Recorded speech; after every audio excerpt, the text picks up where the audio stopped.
बोले हम अपने शरीर को भी सजाएंगे। बोले किससे सजाएंगे? जरा विचार कीजिए। हम भूमि का शोधन, शोधन अर्थात भूमि, ये भूमि तत्व जो इस शरीर के अंदर है, हम इसका शोधन करें, मार्जन, हम इसका नियमित रूप से मार्जन करें, हम इसका लेपन, हम नियमित रूप से भगवान के श्री चंदन से अपने शरीर का लेपन करें। आपकी वह शरीराकृति, शरीर की आकृति, वह है आपका वह स्वरूप, सब कुछ बदल जाए उस एक महीने में, वो पारायण में या सप्ताह, ये तो सप्ताह की बात है। मैं तो आपको एक महीने की बात कर रहा हूं। एक महीने का भी पारायण होता है, 18 दिन का भी होता है, 15 दिन का भी होता है, ऐसी बात नहीं है। तो यहां पर बोले और 5 घर की सारी सामग्री उठाकर सब आप रखिए अपने पास में, अपने आप को बदलिए, अपने आप को बदलने का प्रयास करें। 5 दिन पहले से बिछाने के सारे वस्त्र ले लें। अगर कोई घर में आ जाए तो घर हमारा बिल्कुल साफ सुथरा होना चाहिए। कथा की पूरी, ये कथा की विधि तो उस समय की गई है जब आप कहीं किसी खुले में और बहुत सा नोट लगा करके आप कथा करें। बड़े भाग्य उदय होते हैं तब कहीं जाकर के भागवत सुनने को मिलती है साहब, बड़े भाग्य उदय होते। बिनु सतसंग विवेक न होई, और राम कृपा बिनु सुलभ न सोही। बिना सत्संग के विवेक नहीं होता, और यह सत्संग भी हमको भगवत कृपा की प्राप्ति के बिना नहीं होता। जिस दिन सत्संग मिल जाए उस दिन समझ लीजिए भगवान की कृपा हो गई। जिस दिन सत्संग मिल जाए, हनुमान जी महाराज ने तो सुख और दुख की बड़ी सुंदर सी व्याख्या कर दी। बोले महाराज, दुख जीवन में तब आता है जिस दिन आपका भजन ना हो। जिस दिन व्यक्ति आपका भजन ना करवाए उस दिन उसको दुख होगा, और जिस दिन उसने आपका भजन कर लिया, उस दिन तो आनंद होंगे साहब, आनंद होंगे। तो यहां वो तो ये जो प्रणाली बताई जा रही है, ये तो उस समय की बताई जा रही है। आज के समय में हम कैसे इस प्रणाली को करें, कथा से हमें क्या जो है रहेगा, जरा विचार करिए। बोले हो सके तो उसमें किसी विरक्त ब्राह्मणों को बुलाएं, ब्राह्मणों को बिठाएं, हो सके नियमित रूप से आप जो है एक वक्ता के लिए एक दिव्य सिंहासन की व्यवस्था करिए। साहब हमारे पास में नहीं है दिव्य सिंहासन, क्या करें?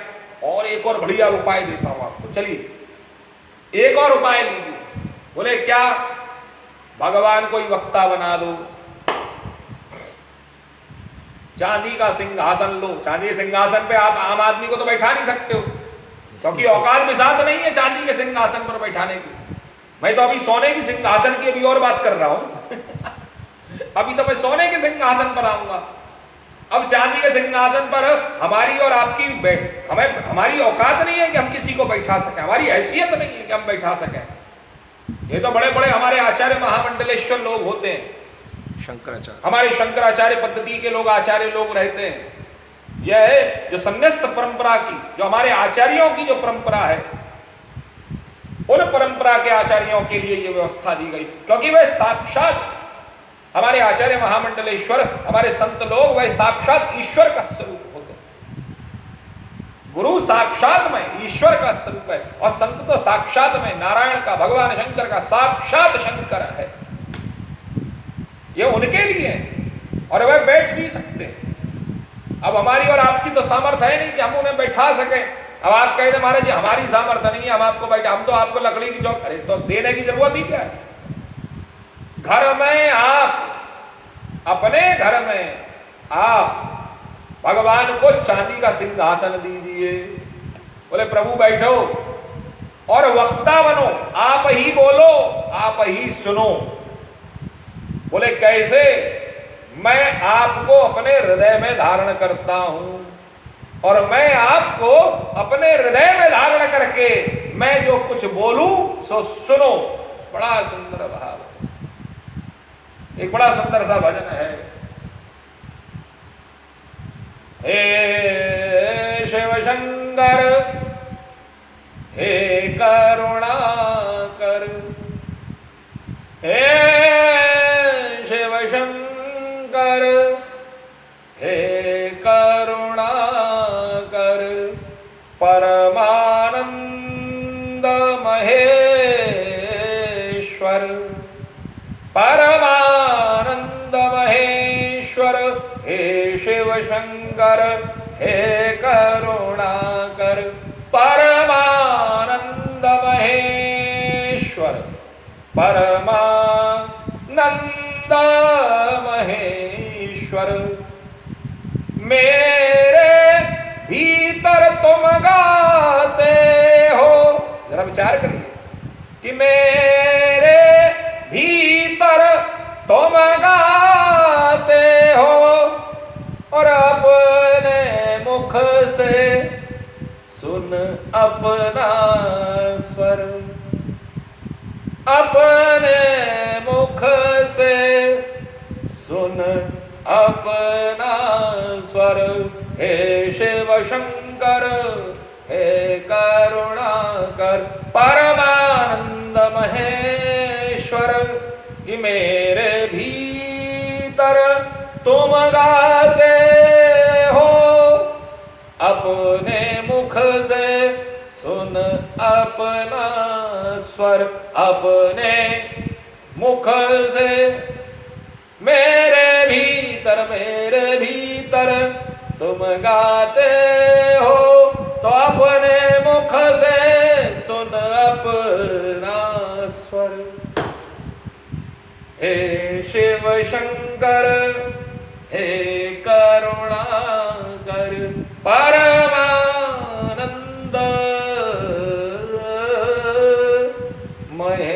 महेश्वर। जरा विचार कर, तू ही कहने वाला है, तू ही सुनने वाला है, मैं तो केवल माध्यम हूं। और ईश्वर को इस भाव से आप अपने हृदय में बैठाइए, उसको चांदी के सोने के सिंहासन पर आसन दीजिए और आप कहना प्रारंभ कीजिए। आप तो केवल माध्यम बनिए और वो देखिए वो आपकी कथा सुनेगा, वो आपकी कथा सुनेगा, बड़े कथा भी सुनेगा, व्यथा भी सुनेगा। वो आपकी इतनी सुंदर कथा सुने। जब आप भोग निकालने के लिए रखोगे ना कि मैं भोग ला, तो वो इन्हीं पन्नों में से प्रकट होगा, इन्हीं पन्नों में से प्रकट हो, और हुए हैं भगवान, इन्हीं पन्नों में से प्रकट होकर के आपका भोग पाएंगे और भोग पा करके पुनः इन्हीं में लीन हो जाएंगे। भाव होना चाहिए साहब, भाव होना चाहिए, भाव होना चाहिए, तर्क नहीं होना चाहिए, शंका नहीं होनी चाहिए, तर्क नहीं हो, शंका नहीं हो, जो है उसमें कई किंतु परंतु ना हो, no if and buts, no if and but. जब आप उसकी चर्चा कर रहे हैं तो वहां इफ एंड बट से उसको नहीं जाना जा सकता है, उसको किंतु परंतु से नहीं जाना जा सकता है, उसको तर्क से नहीं जाना जा सकता है, उसको शंकाओं से नहीं जाना जा सकता है। उसको तो अगर जाना जा सकता है तो उसके प्रति समर्पित हो जाइए, भाव में डूब जाइए, और फिर आप देखिए कि आपका और उसका मिलन क्यों नहीं होगा, निश्चित होगा, निश्चित होगा। जरा विचार करिए। तो यहां पर ये जो बात जो की जा रही है, ये तो आपको बड़ी बड़ी कथाओं के बारे में, और जब भी कभी भी आपको ये मौका मिले, ये जो हमारे यहाँ एक पद्धति है ना, हमारे यहाँ पर हम लोग जमीन पर बैठते हैं और जमीन पर बैठ करके हमारे यहाँ एक पद्धति है, और उस पद्धति में जमीन पर बैठ करके हम आसन लगा करके हम सुनते हैं। ये भी आसन की भी एक प्रणाली है, आसन की भी एक प्रणाली है कि आसन भी होना चाहिए। बोले और यहां तक कह दिया, आसन ही क्यों लगाते हैं? अभी तो मैं आपको इसकी पूरी व्याख्या नहीं कर रहा, समय नहीं है। यह है।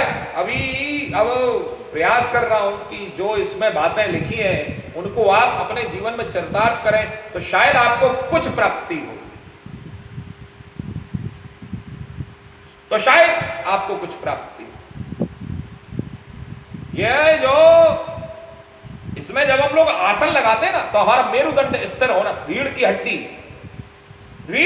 वह हड्डी है जो हमारे तीनों शरीर के जो 3 भाग हैं, इन तीनों भागों को एक रखती है। और जब हम रीढ़ की हड्डी को स्थिर करके जब हम बैठते हैं, ऐसे करके हमने यूं हाथों को लगाया और हाथों को लगा करके हमने जब ये रखा और हमने बिल्कुल सीधे हमने अपने स्थान को रखा, तो हमारे शरीर के चारों तरफ एक ऑरा, एक ऊर्जा चक्र निर्मित होता है। और ये ऊर्जा का चक्र, यह जो ऊर्जा चक्र है, यह ऊर्जा चक्र तब निर्मित होता है और इसका ज्यादा से ज्यादा प्रभाव आपको प्राप्त होता है कब? जब हम आसन लगा करके बैठते हैं।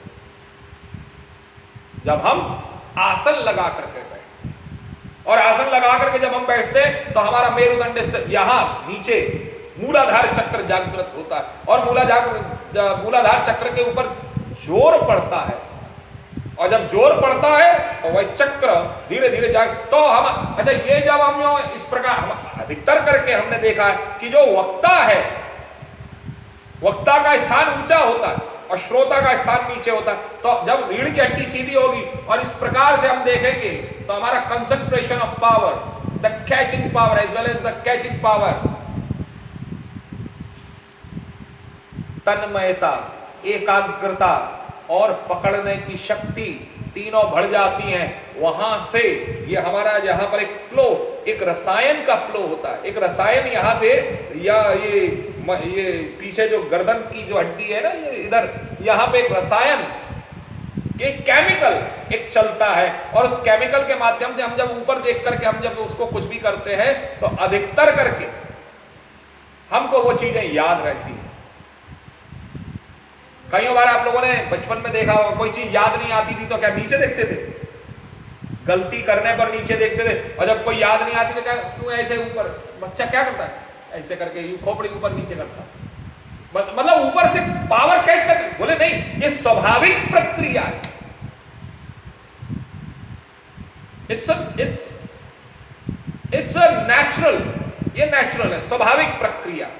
अभी जब आप उसमें प्रक्रियाओं में जब आप जाएंगे, अभी तो मैं उन सब चीजों की, इसको विज्ञान के दृष्टिकोण से मैं आपको अभी नहीं बता रहा, सूक्ष्म रूप में बता रहा।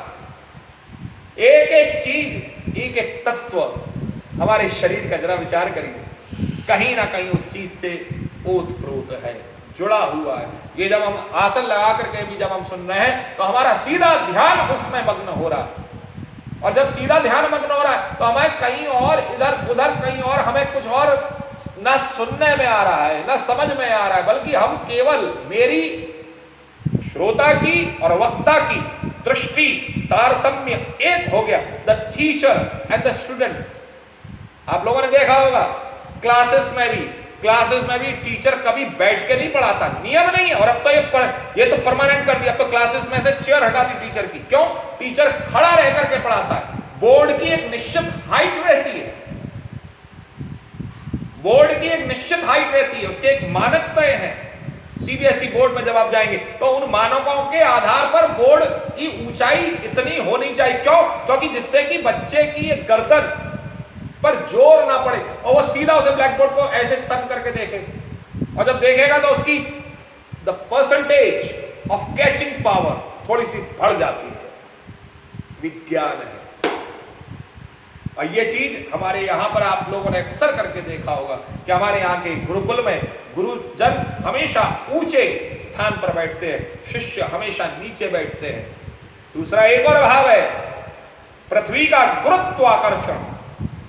पृथ्वी का गुरुत्वाकर्षण, गुरुत्वाकर्षण अर्थात उसकी पृथ्वी की नीचे खींचने की क्षमता। तो ऊपर से जो ज्ञान का प्रवाह आ रहा है वह शिष्य उसको अपने यहां मस्तक में स्थान दे रहा है। ऊपर से गिरता हुआ अनवरत झरझर करता हुआ वह है वर्षा, उस वर्षा में भीगता हुआ, ज्ञान की वर्षा में भीगता हुआ शिष्य निश्चित ही उसको ज्ञान के तत्व की प्राप्ति होती है, निश्चित ही ज्ञान के तत्व की प्राप्ति। आइए आज का चिंतन हम लोग यहीं छोड़ते हैं, कल पुनः हम लोग चिंतन में प्रवेश करेंगे।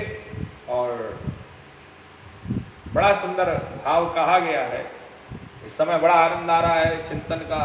हालांकि मैं अपनी तरफ से प्रयास कर रहा हूं कि मैं कथाओं को समझा सकूं कि कथा वो नहीं है जो आप लोग केवल सुनते चले आ रहे हैं। ये कथा का एक एक सूत्र इस शरीर पर घटता है, हमारे जीवन में घटता है।